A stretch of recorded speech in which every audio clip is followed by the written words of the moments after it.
Sonnets to Sundry Notes of Music. By William Shakespeare, Collins. November, 1998.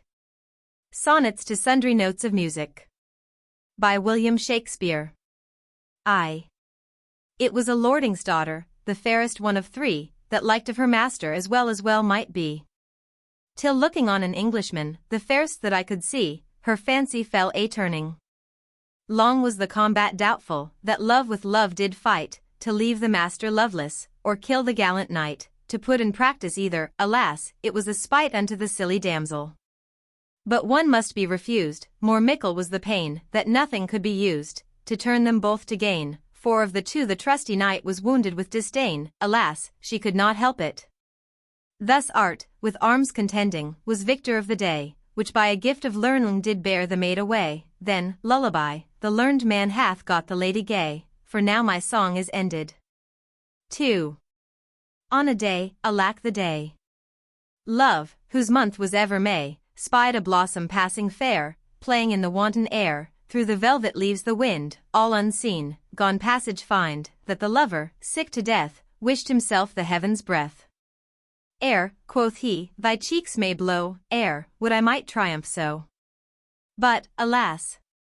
My hand hath sworn ne'er to pluck thee from thy thorn, vow, alack, for youth unmeet, youth, so apt to pluck a sweet, thou for whom Jove would swear Juno but an Ethiop were, and deny himself for Jove, turning mortal for thy love.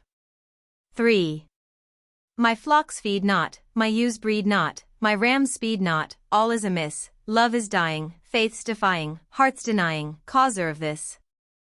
All my merry jigs are quite forgot, all my lady's love is lost, God what, where her faith was firmly fixed in love, there a nay is placked without remove.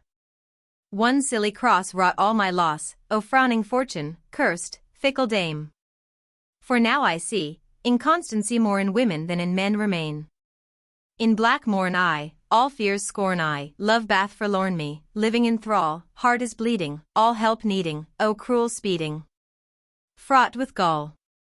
My shepherd's pipe can sound no deal, my wether's bell rings doleful knell, my curtail dog, that wont to have played, plays not at all, but seems afraid, with sighs so deep, procures to weep, in howling wise, to see my doleful plight. How sighs resound through heartless ground, like 1,000 vanquished men in bloody fight. Clear wells spring not, sweet birds sing not, green plants bring not forth, they die, herds stand weeping, flocks all sleeping, nymphs back peeping fearfully.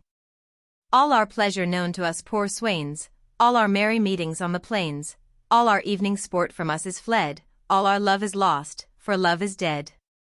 Farewell, sweet lass, thy like ne'er was for a sweet content, the cause of all my moan. Poor Corydon must live alone, other help for him I see that there is none. 4. When as thine eye hath chose the dame, and stalled the deer that thou shouldst strike, let reason rule things worthy blame, as well as fancy partial might, take counsel of some wiser head, neither too young nor yet unwed. And when thou com'st thy tale to tell, smooth not thy tongue with filed talk, lest she some subtle practice smell, a cripple soon can find a halt. But plainly say thou lov'st her well, and set thy person forth to sell. What though her frowning brows be bent, her cloudy looks will calm ere night, and then too late she will repent, that thus dissembled her delight, and twice desire, ere it be day, that which with scorn she put away. What though she strive to try her strength, and ban, and brawl, and say thee nay, her feeble force will yield at length, when craft hath taught her thus to say, had women been so strong as men, in faith, you had not had it then. And to her will frame all thy ways, spare not to spend, and chiefly there where thy desert may merit praise, by ringing in thy lady's ear, the strongest castle, tower, and town, the golden bullet beats it down. Serve always with assured trust, and in thy suit be humble be true, unless thy lady prove unjust, press never thou to choose anew, when time shall serve, be thou not slack to proffer, though she put thee back. The wiles and guiles that women work, dissembled with an outward show, the tricks and toys that in them lurk, the cock that treads them shall not know. Have you not heard it said full oft, a woman's nay doth stand for naught? Think women still to strive with men, to sin, and never for to saint, there is no heaven, by holy then, when time with age doth them addant. Were kisses all the joys in bed, one woman would another wed. But, soft. Enough, too much, I fear, lest that my mistress hear my song, she'll not stick to round me I the ear, to teach my tongue to be so long, yet will she blush, here be it said, to hear her secrets so bewrayed. V. Live with me, and be my love, and we will all the pleasures prove, that hills and valleys, dales and fields, and all the craggy mountains yields. There will we sit upon the rocks, and see the shepherds feed their flocks, by shallow rivers, by whose falls melodious birds sing madrigals. There will I make thee a bed of roses, with 1,000 fragrant posies, a cap of flowers, and a kirtle embroidered all with leaves of myrtle. A belt of straw and ivy buds, with coral clasps and amber studs, and if these pleasures may thee move, then live with me and be my love. Love's answer. If that the world and love were young, and truth in every shepherd's tongue, these pretty pleasures might me move to live with thee and be thy love. 6.